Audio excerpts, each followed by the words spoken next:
नाम की महिमा तो है महाराज। एक नई नई बहू आई गांव में, ससुराल में। उसके पति का नाम था ठनठन गोपाल। बड़ी टेंशन में रहे वे। था खूबसूरत, पत्नी भी बहुत खूबसूरत। बाकी पतियों का नाम, किसी का गोवर्धन, किसी का कैलाश, किसी का हुकमचंद, और या के पति का नाम ठनठन गोपाल। तो बड़ा बुरा लगे इसको। इसके सामने कोई सखी, कोई पड़ोसी आकर कहे ठनठन गोपाल की बहू जा रही है, ठनठन गोपाल की लुगाई जा रही है, तो बड़ा टेंशन आ जाए, टेंशन। तो एक दिन अपने पति से कही, या तो अपना नाम बदलवा लो, नहीं तो तलाक दो, मैं तो जा रही हूं अपने मायके, मैं ना रह सकूं तुम्हारे संग। पति ने कहा कि भाई नाम तो जो रख दिया मां बाप ने वो ही रहोगा, तुम रहो चाहे मत रहो, जाओ। चली गई अपना बोरा बिस्तर बांध के। रास्ते में जा रही थी, पैदल रास्ता था पहले, गाड़ी घोड़े तो कुछ थे नहीं। तो पैदल जा रही, रास्ते में देखा कि एक गोरी सी छोरी लकड़ियां बीन रही जंगल में। उसने कहा बहन ये क्या कर रही हो? तो कहा लकड़ी बीन रहे रोटी के लिए। अच्छा क्या नाम है तुम्हारा? तो कहा मेरा नाम है लक्ष्मी। लक्ष्मी लकड़ी बीन रही है।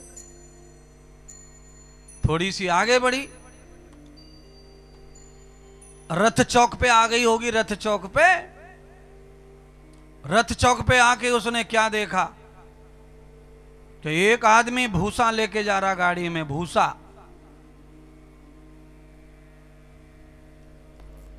और भरा, एक आदमी भर रहा, खूंद रहा, भर रहा, खूंद रहा, पसीने में नहा रहा। उसने कहा भैया क्या कर रहे हो? तो कहा भूसा भर रहे हैं, मजदूरी कर रहे हैं। अच्छा नाम क्या है तुम्हारा? तो मेरा नाम है धनीराम।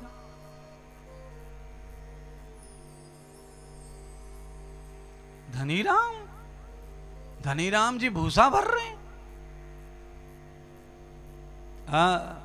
आगे गई, 4 लोग जा रहे हैं और पीछे से पूरा का पूरा ये पांडाल के जितने लोग हैं सब एक ही गीत गा रहे हैं, राम नाम कहाँ है गो बहन? अरे भैया ये क्या हो गया है? तो कहा ये मर गए अमर सिंह।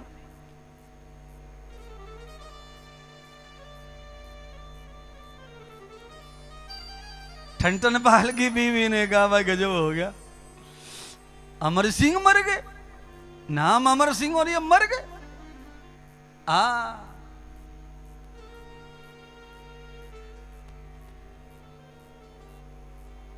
लौट के पीछे को पैर धरे और सोचने लगी, हाय राम ये दुनिया ही गजब है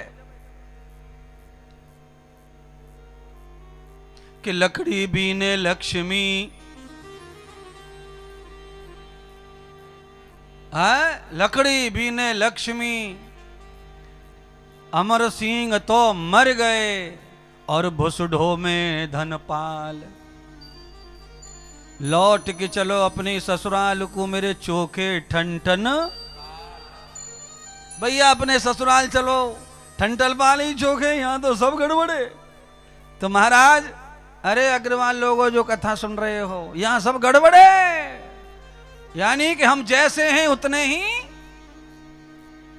इसीलिए इधर उधर झांकने की कोई ज्यादा जरूरत नहीं है।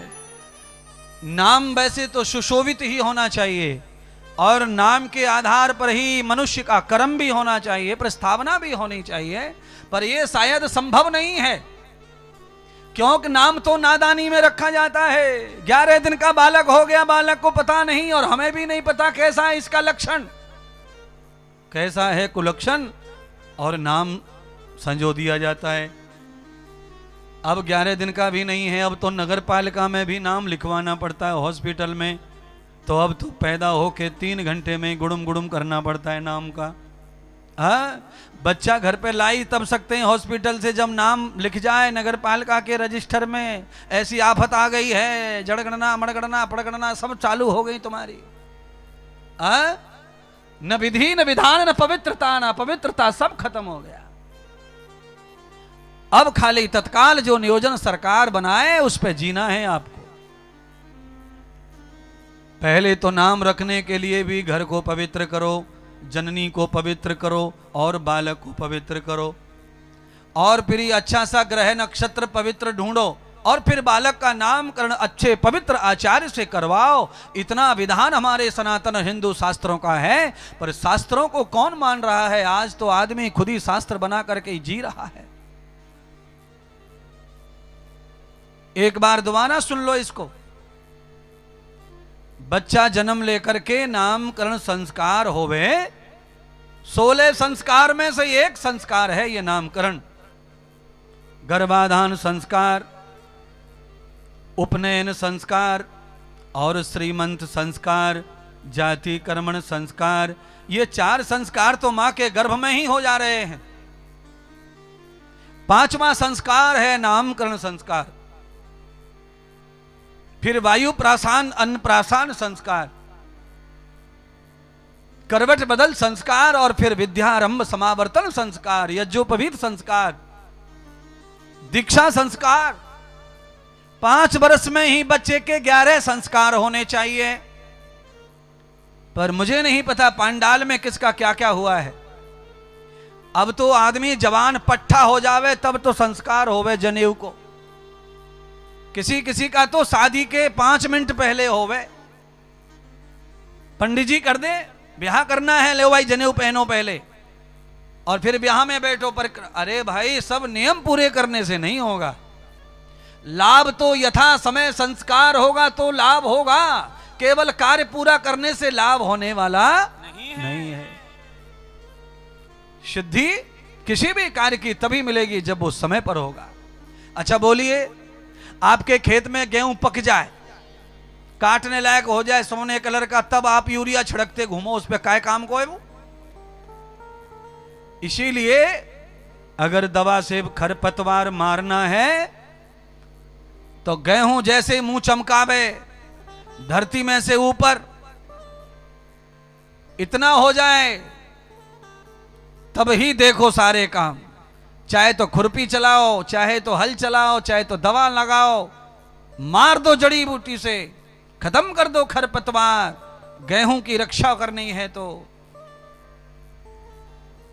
पर कोई सोचे कि ये दवा से तो गेहूं भरभराटे से डबल तिबल आता है, पके पकाए पे मार दो, मैं कहता हूं बचा कुचा भी खत्म हो जाएगा।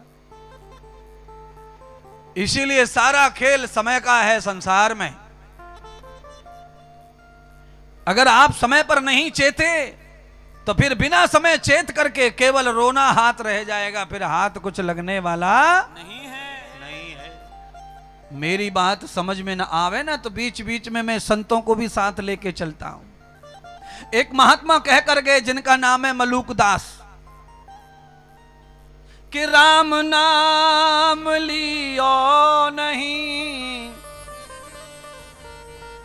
और कियो न हर से हेत, और अब पछताए होत कहा जब चिड़िया चुग गई।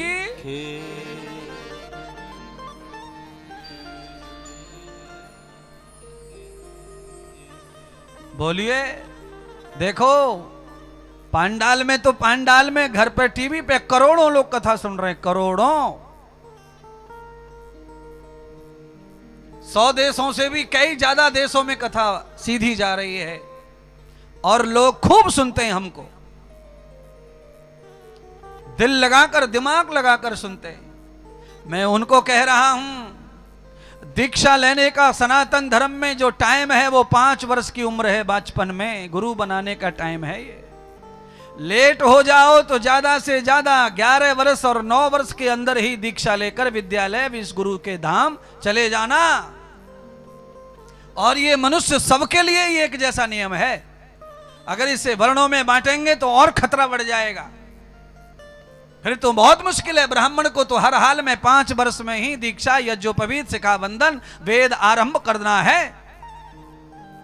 पर महाराज, आजकल की बड़ी परंपरा है, जो बच्चे विद्यालय आदि गुरुकुल में पढ़ते हैं, संस्कृत आदि व्याकरण पढ़ते हैं, उनको छोड़कर बाकी यज्ञोपवीत का कब नंबर आएगा पता नहीं।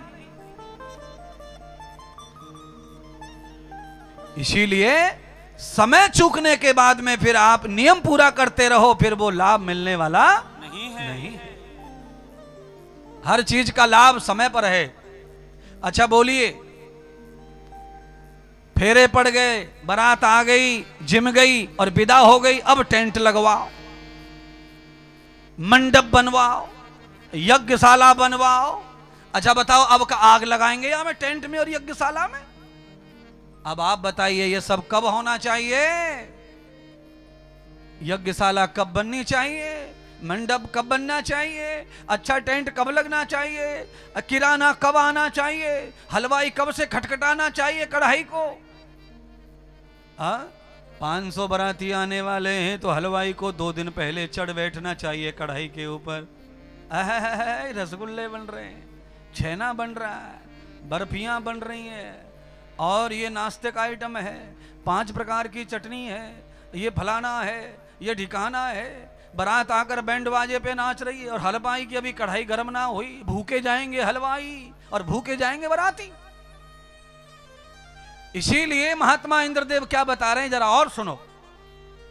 ये कह रहे हैं कि आदमी जब घर से निकलता है काशी आने के लिए या काशी से जाता है वृंदावन के लिए, तो 2-3 दिन पहले से शुरू कर देता है तैयारी। बैग पैक करो, फलाना कपड़ा धर देना, फलानी चादर धर देना, ये सॉल धर देना, 2 तौलिया पतले 2 मोटे ले लेना, और थोड़ा साबुन ले लेना, नहाने का भी ले ले, वहां मिले न मिले कपड़ा धोने का भी ले ले, कहां भटकते फिरेंगे, सब इंतजाम करे पूरे। एक की जगह 3 थैला लटका के रेल में ठूस देवे, और देखो जाकर 8 दिन में आना है, फिर भी इतनी तैयारी, और यहां से जाकर दोबारा कब आना है किसी को पता नहीं, पर कोई नहीं कर रहा है तैयारी।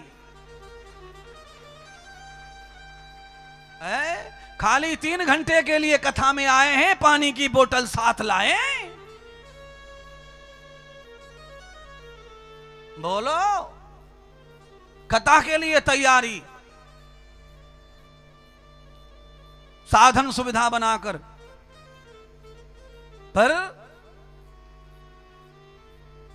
2 पंक्ति गुनगुना लो, फिर समझ में आएगी बात इंद्रदेव क्या कहना चाहते हैं।